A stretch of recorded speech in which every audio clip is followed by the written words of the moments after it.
PS5 versus PS4. Is it even worth the upgrade? So the PS5's been around for about 6 months now, and Sony still cannot get these things into people's hands. So for today's video, we're gonna compare it to the easier to get option, which is the PS4. And while at first it might seem a little dumb, it actually shakes out a little bit more even than you would think. So the first thing we have to compare is, of course, the build quality, because these consoles could not look more different. Now the PS4 went through a few different looks during its life cycle. We had the launch model, which had the two-tone black plastic look with the glossy and the matte. I actually like that a lot. Then when the PS4 Pro came out, they kind of unified the design into like this stacked plastic look. But at the end of the day, it was a lot smaller than the PS5. And for that, I think I give the PS4 the win. Look, I like the way the PS5 looks. I think it's a cool, futuristic looking console. I like the white plates. I like just overall how nice it looks, but it's a little too big. If Sony can figure out a way to release a slim model down the line that's a lot smaller, a lot sleeker, and hopefully comes in black, I feel like I'll come back to this video and give the PS5 the edge.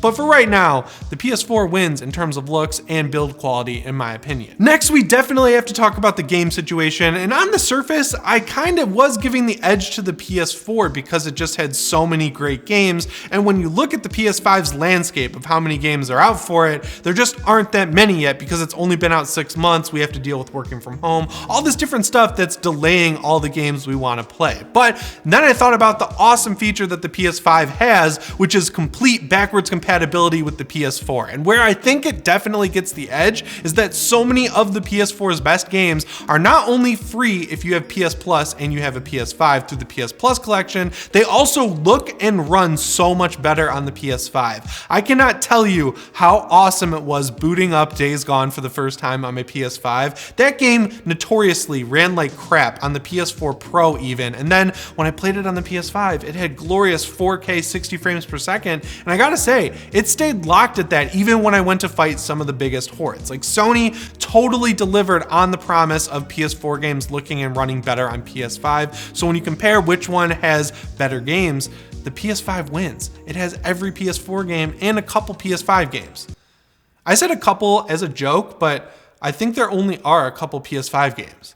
That's crazy. The most even head-to-head matchup I could think of is backwards compatibility, because both of these consoles suck when it comes to backwards compatibility. So on the PS4, you have a little bit of back compat, right? It's not with the PS3, which is the console everyone wants it to have backwards compatibility with, but you do get to play some PS2 games that do have trophies enabled. And in my opinion, that's pretty cool. But then when you move to the PS5, you lose all of that. You just get PS4 backwards compatibility, but just like we talked about a few seconds ago, the games look and run a lot better. They both suck. There's pros and cons on either end of the spectrum there, but I gotta give the edge to the PS5 again, because the games you're playing with backwards compatibility are newer and technically better. Now, I know they both have PS Now functionality, but as we saw in the video where we tried out PS Now, it's just not that great. It doesn't work very well. Streaming PS3 games is not as good as it could or should be. Streaming PS4 games is kind of like embarrassingly bad. I'm getting flashbacks to Marvel's Avengers and how muddy it looked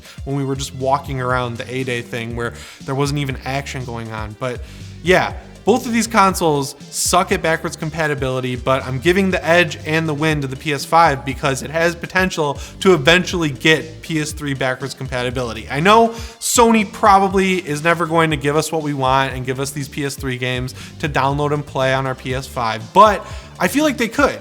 The hope is still there, so I'm giving the PS5 the win just to make Sony feel a little better about how bad they are at this. I don't know if you guys have noticed by all the shirts I wear, but I am a huge movie fan. I love watching movies pretty much all day long when I'm not playing video games, so I figured one of the best things to compare between the PS4 and PS5 is how good they are at displaying entertainment. Now, they both output to 4K if you have a PS4 Pro, but the reason I give the PS5 the edge is because it also has a 4K Blu-ray player. I do not know why Sony thought it was a smart idea to put out a 4K console with the PS4 Pro and not allow it to play 4K Blu-rays. It was absolutely bizarre. But on the PS5, I can take my 4K Blu-rays, I can put them in the console, and they work just fine. I know that I'm like the only person who still buys physical media, but 4K Blu-rays just look so good, and all my favorite movies have them. So if I'm putting the PS4 Pro and the PS5 in front of me, I'm picking the PS5 because I can watch Halloween 2018 for the 500th time in 4K. 4K. Another comparison you absolutely have to make between the PS4 and the PS5 is the controllers. So on the PS4, you have the DualShock 4, which is a super important controller to the PlayStation family because it was the first time the controller was ever majorly redesigned. Like from the PS1 all the way up to the PS3, Sony used essentially the exact same controller, and I get why. The DualShock 3 design was really good, I gotta give them credit there, but when we started getting to the PS3 generation and stuff like Resistance Fall of Man was coming out, and we were using L1 and R1 for first-person shooters, whereas on the Xbox, you had a full-on trigger, that's when Sony smartly realized, yeah, maybe we should go back to the drawing board just a little bit and redesign this thing. And the funny thing is, the only reason we got the DualShock 3 was because Sony had that weird silver controller that looked like a boomerang, and then people hated using it, so then at the last second they went with the DualShock 3 design, and it worked fine again, but the DualShock 4 is so much better. The DualSense, on the other hand, for the PS5 is more of an iteration on the DualShock 4, and in my opinion, I don't like it as much, mainly because it doesn't really fit in my hands all that well, but I am going to give it the edge because it has the awesome haptic feedback and the resistive triggers. I didn't really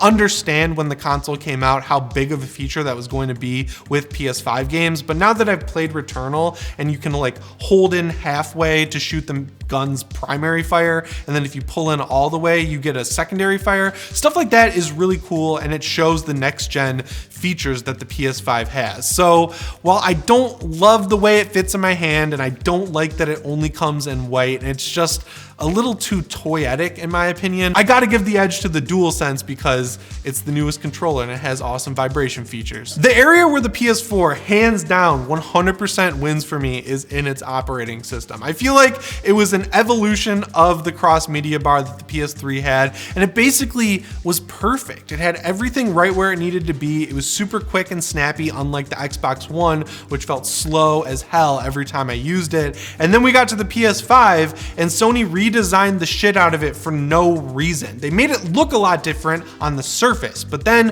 when you go into pretty much any menu on the PS5, it's identical to how it was set up on the PS4. So it feels like they changed it just for the sake of changing it. But the cardinal sin of the PS5's operating system is the fact that you cannot hold the PS button to turn off the console. I was so used to just holding the PS button, hitting the down arrow 2 times, and then X. I could do it with my eyes closed. It was a great way to put my PS4 in rest mode, and then Sony changed it. Why did they change it? Now you have to hit the PS button once, just tap it. Then you gotta hit the left button 2 times, and then you gotta hit the power menu, and then you gotta go down to rest mode. Like, it just doesn't make any sense. They need to fix it so that you can just hold the PS button and hit rest mode. It's that simple. Sony, please update it. So many people are complaining about it. We don't care that you wanna stand your ground and say this is better, because you're wrong.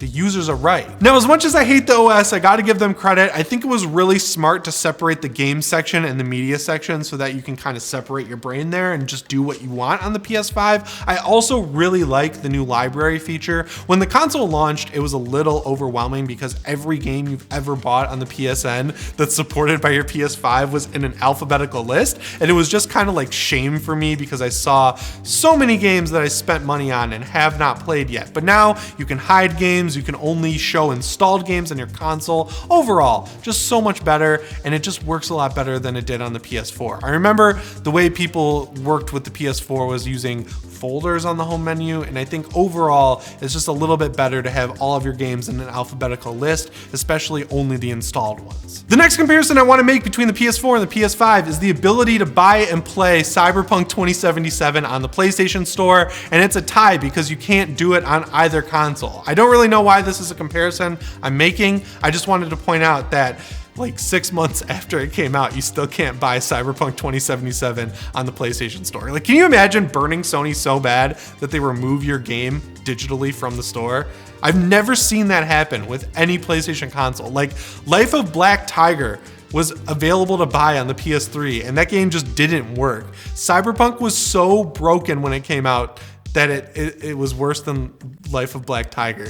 That's really embarrassing. Another area where the PS4 wins by technicality, but I feel like the PS5 will catch up as time goes on, is special editions. So the PS4 has some really cool special editions. You've got God of War editions, you've got Last of Us editions, you've got like this really cool 500 million one that's clear and see-through that I really wanted that I never got. They did this awesome PS1 20th anniversary edition that made the PS4 look like a PS1, and it came with a really cool controller that was gray and had the colored buttons just like the PS1. I love that so much. And then when you look at the PS5, you've got one option, which is white. And then you can go on Etsy, you can buy different colored faceplates for sure, which looks great. You can get the D brand ones, which are black, and that looks even better, but there's no official Sony special edition. I just feel like as time goes on though, and we get the PS5 Slim, that's when we'll start getting all the special editions, because that's how it worked on the PS4. I think we only really got 2 launch model special editions on the PS4. We got the PS1 version that I already talked about, and we also got the Metal Gear Solid 5 version that was only available in Japan. Other than that, you got the black version, which was glossy, and then you had the all matte black version. But then when the PS4 Slim came out and the PS4 Pro came out, we started getting way more special editions. So once the PS5 Slim comes out, that's when we'll start seeing them for this generation. So doing the quick tally in my head here, despite the fact that the PS4 might have a few better features than the PS5, I feel like the PS5 still wins because it's the newest console. The main edge it has for me personally is that you can play every PS4 game on it and they look and run a lot better. You just can't beat that feature no matter how many good things the PS4 does that are better than the PS5. But I'd love to hear from you which one you think is better down in the comments below. Remember to stay PS ready by subscribing and setting your notifications to all. As always, guys, my name is Jimmy Champagne, and I'll see you in the next one. Thanks for watching.